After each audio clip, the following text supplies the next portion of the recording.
మా యొక్క వీరారెడ్డి గారు ఉంటున్నాడు, చూస్తున్నాడు.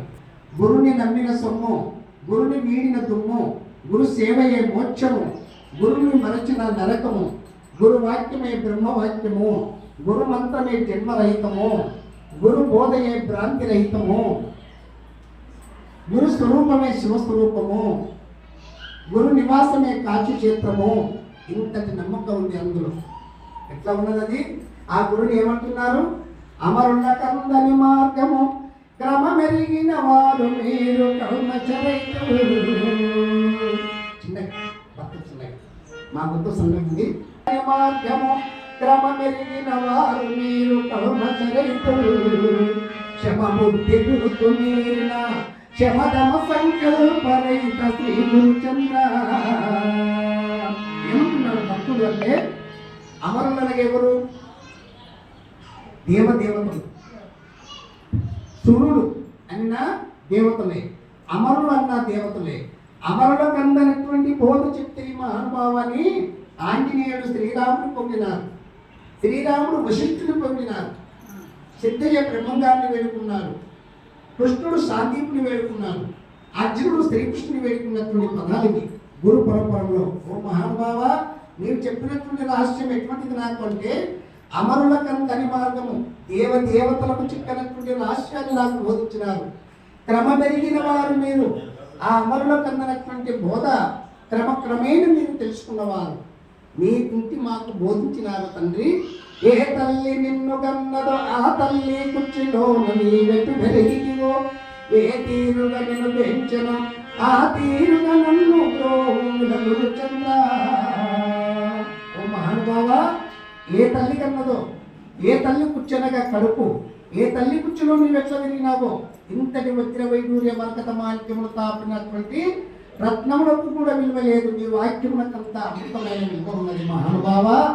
ఆ తల్లి కడుపులో నువ్వు ఎట్లా పుట్టి పెరిగినావో, నిన్ను ఏ రీతిగా నీ తల్లి పెంచిందో నన్ను ఆ రీతిగా నువ్వు పెంచు తండ్రి అని శిష్యుడు వేడుకుంటున్నాడు.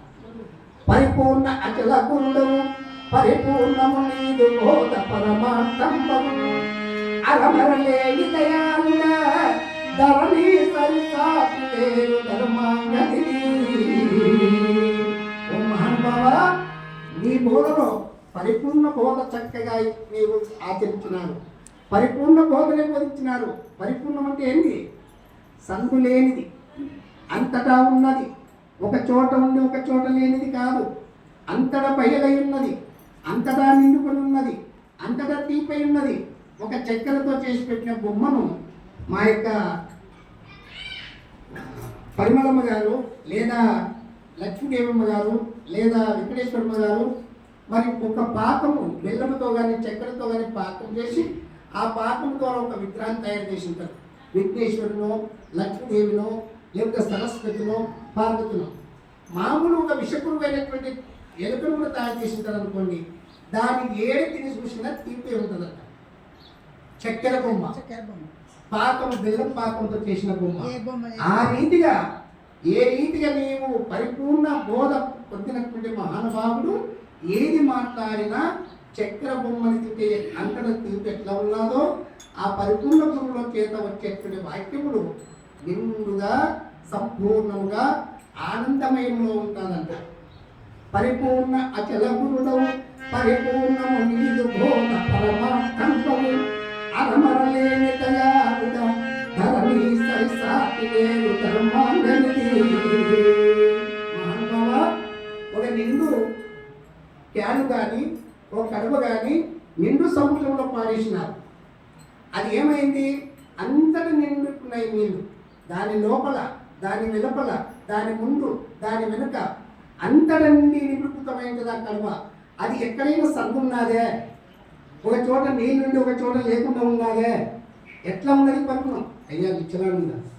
ఎట్లా ఉన్నది పరిపూర్ణం? ఈ రీతిగా ఉన్నది. వీని మనసు కూడా ఇదేవారి మనసు, అనేవారి మనసు, చెప్పేవారి మనసు నిండు పరిపూర్ణకుండా అయ్యాకుండా నిండుగా ఉన్నది. అది పరిపూర్ణమైంది, ఎత్తి లేదయ్యా అని ఏ విధంగా అంటారో మన మనసు కూడా మన పైన నమ్మకం అట్లా కలిగి ఉండాలి.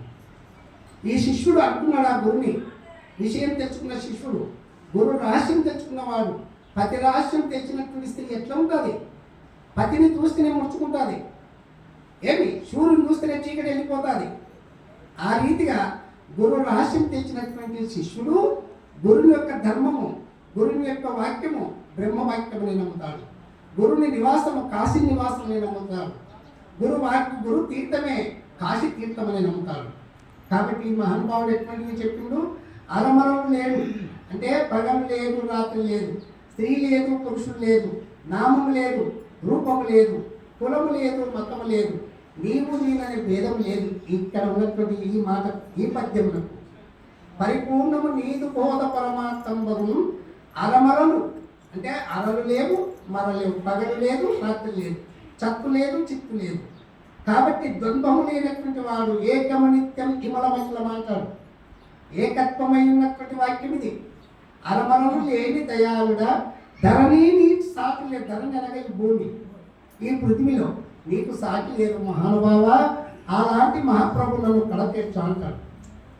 కాబట్టి శ్రీకరం అయిన ఈ లోకములో గల పరమ పావనగణ్య గురువరేణ్య. ఈ లోకము ఏ లోకము? ఈ అత్తల, విత్తల, రసాతల, మహతల, పాతాళమైనటువంటి అధోలోకములు ఏడు. భూలోకము, భువర్లోకము, సువర్లోకము, తపోలోకము, జనలోకము, సత్యలోకము అనేటువంటివి ఏడు. 14 లోకములో కూడా నేను ఉన్నావు. తాను లేని చోటు లేదు. అందువరకే శ్రీకరం పైన ఈ లోకములో గల పరమ పావన గణ్యకుడుగా పరమమైనటువంటి పావనమైనటువంటి వాక్యములు అన్నాడు. శ్రీకరం పైన ఈ లోకములో గల పరమ పావన గణ్యకుడు వరేణ్య. సగుణ నిర్గుణ గణ సాక్షి భూతుని గణ పరమ పావన గణ్యకుడు వరేణ్య. ఇది చాలా ఉంది. ఎట్లా పొగుడుతున్నాడు అంటే, సగుణము అంటే ఒక చోట ఉండి లేనిది, నిర్గుణము అంతటా ఉన్నది. సగుణము చీకటి, నిర్గుణం పట్టబయలైనది. నిర్గుణం అనేటువంటిది పరిపూర్ణమైనది, అంతటా తెలిసి ఉన్నది. సూది మోపసందు లేనటువంటిది నిర్గుణము. నీవు సగుణ నిర్గుణము 2 ధర్మాలు తెలుసుకున్నావు. ధర్మాలు అనేటువంటి 2 తెలుసుకున్నావు. పాప పుణ్యములు అనేటువంటి 2. నిర్గుణ గణ సాక్షి భూతుని గన్న పరమ పావన. ఎవరు సగుణ నిర్గుణం అంటే ఈ జీవనంలో ఉన్నటువంటి జ్ఞానం. సాగు పుట్టుకలు లేదు, స్త్రీ పురుషుడు కాదు, కులమతములు కాదు. పోయినప్పుడు ఈ బల్బు పోవచ్చు, ఈ ఫ్యాన్ పోవచ్చు, కరెంట్ ఎక్కడ పోదు, అది ఎప్పుడు ఉంటుంది. మార్పు చెందుతుంది. ఒక చోట రిపేర్ వచ్చినప్పుడు మార్పు చెందుతుంది. కరెంటు శక్తి చేతనే ఫ్యాన్ తిరుగుతుంది. కరెంటు లేకపోతే ఆ ఫ్యాన్ తిరగదు. ఆ గురు పరమాత్మ శక్తి వల్లనే వీడు మాట్లాడుతున్నాడు, లేకపోతే మాట్లాడాడు. ఆ కరెంట్ ఉంటే నీ మైకు మాట్లాడుతుంది, వినపడుతుంది, లేకపోతే వినపడదు. ఈ రీతిగా మహానుభావుడు ఉన్నాడు. సూర్యుడు ఎంత దూరం ఉన్నాడు, తన వెలుగు ఎక్కడ ఉంది? ఆయన వెలుగు లేని చోట ఎక్కడైనా ఉన్నదా? కాబట్టి సగుణ నిర్గుణ కన్నా సాక్షిభూతుడు. సాక్షిభూతుడు ఎవరు? ఆ పరమాత్ముడు, ఆ యొక్క అచల పరిపూర్ణ పరబ్రహ్మము. చావు పుట్టుకలు లేక, నామరూపములు లేక, కులమతములు లేక, నీవు నేను లేక, స్త్రీ పురుషుడు కాక, ఆది అనాది లేక, పగలు రాత్రి కాక ఉన్నాడు. సగుణ నిర్గుణ గణ సాక్షిభూతుని గన్న పరమ పావన గణ్య గురువరేణ్య. రాజయోగభ్యాసరమణీయమును గల పరమ పావన గణ్య గురువరేణ్య. అటాయోగము, మనాయోగము, రాజయోగము, సన్యాసము 4 రకాలు ఉన్నాయి. ఈ సార్ కూర్చోండి ఆయన, అవతల 2 కుర్చీలు తీసుకోండి. ఆయన గౌరవనీయులు వచ్చినప్పుడు ఇవన్నీ. ఏది రాజయోగము? బట్టలు వేసుకోవడమా, బొట్లు పెట్టుకోవడమా? మంచి కలిసి ఇక్కడే ఉండండి. లేకపోతే సిక్కలు పెంచడమా, రుద్రాక్షలు వేసుకోవడమా, కాషాయ వస్త్రాలు ధరించుకోవడమా? ఏంటి రాజయోగం? భార్య, పిల్లలు, కుటుంబముతో సాధించినది. అన్ని యోగముల కంటే ఏ యోగము ముక్తి ఫలం అంటే రాజయోగము ముక్తి ఫలము. మనస్సు రాజైతే నిలుచును పవన తారక అంటారు. ఈ యోగం అంటే ప్రస్తుత యోగం కాదు, మనసుతో రాజు కావాలి. మనసు రాజు కావాలి, బుద్ధి ప్రధాని కావాలి. మనసు, బుద్ధి, చిత్త, అహంకారం అనేటువంటి 4 అంతరేంద్రియములు ఆకాశ భూతంతో జనించినాయి. ఈ మనసు ఎక్కడ ఉంటుంది? కంఠస్థానం. ఇది సాంఖ్య విచారణ దృష్టి పెట్టుకోవాలి. మాతృదేవతలు మనసుకు కంఠస్థానము, బుద్ధికి ముఖస్థానము, చిత్తములకు నాభిస్థానము, అహంకారముకు హృదయస్థానము, జ్ఞానములకు శిరస్థానము. జ్ఞానము, మనస్సు, బుద్ధి, చిత్తము, అహంకారం అనేటువంటి అంతరేంద్రియములు కనపడకుండా పనిచేస్తున్నాయి. పూల లోపల ఉన్న దారం దాకా ఉన్నాయి. ఆ యొక్క వెయ్యి లోపల ఉన్న కరెంటు శక్తిని ఏ విధంగా చైతన్యం ఉందో అట్లా ఉన్నాయి. కాబట్టి ఇవి కనపడవు. అంతలేని దేవుడు. వీటిని ఈ మనస్సు చెల్లించేటువంటి మనస్సు ఎన్నో దిక్కులు తిరుగుతుంటుంది. ఈడ ఉన్నాం పూజ కాడ, ఇక పోదాం, టైం అయిపోయా, తాకవరంలో పని ఆగిపోయా, ఆ కేవలం సాయంత్రం అయితే పొద్దుముంటుంది. ఒకరొకరి భ్రాంతి, ఒకరొకరి చింతన ఒక లెక్క ఉన్నది. ఆ రీతికి చెల్లించేటువంటి మనసును రాజుగా చేసి, రాజు అయినటువంటి వారు ఒకతోన కూర్చుంటాడు. మంత్రి దేశంలో తిరుగుతుంటాడు, తలారి తిరుగుతుంటాడు, గాలి పటాకపోతుంటుంది, ధ్వజస్తంభం ఒకతోనే ఉంటుంది, దానికి వచ్చిన పతాకం గాలికి ఊగుతుంటుంది. ఆ గాలికి ఆ పతాకం ఎట్లా ఊగుతుందో ఈ మనసు కూడా అట్లా ఊగుతుంది అని చెప్తారు. కాబట్టి అట్లా ఊగితే దీనికి మోక్షం కాదంట. అందుకొరకే రాజయోగభ్యాస రమణీయమును గల పరమ పావన గణ్య గురువరేణ్య. రాజయోగము, అటాయోగము, మనయోగము, సన్యాసము, 4 యోగాలను తరించి అందరికీ తెచ్చుకున్నటువంటి మహానుభావులు, మీకు బోధించిన మహానుభావులు గురుదేవ అంటారు.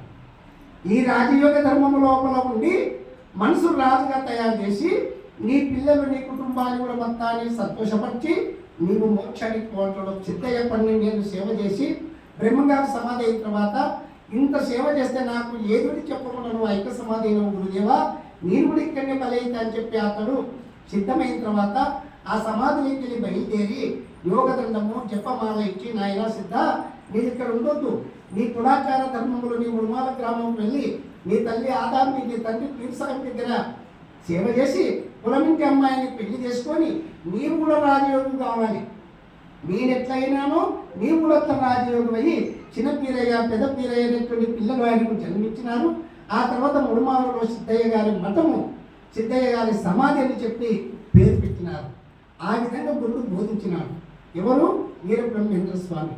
అంత నమ్ముకున్నటువంటి సిద్ధయ్యను కూడా నీ కులధర్మంలో పాటించు, నీ కులశాల సిద్ధాంతాలు పాటించు, అది పాటిస్తూ కులములకు హాని చేయదు, కులదూషణ చేయరాదు, కులధర్మం ఆచరించి తల్లిదండ్రి సేవ చేసి రాజయోగులై నువ్వు మోక్షముందునైనా అన్నాడు. కాబట్టి ఈ శిష్యుడు ఏమంటున్నాడు ఈ పదంలో?